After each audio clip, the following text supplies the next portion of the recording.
Bad trip. Mainit na naman ang ulo mo, pare. Ano ba problema? Yung isang kakilala ko kasi pare, nakaka-bad trip eh. Ano naman ba ang ginawa sa'yo?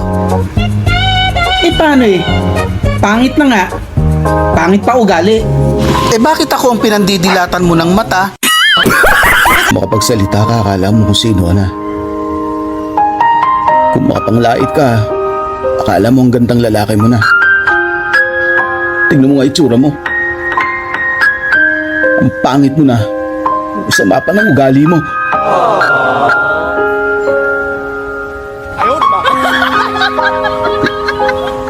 Wala naman ako sinasabi ah.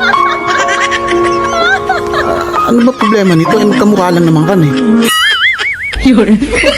Sinabi ko bang magandang lalaki ako? Bakit siyang pangit?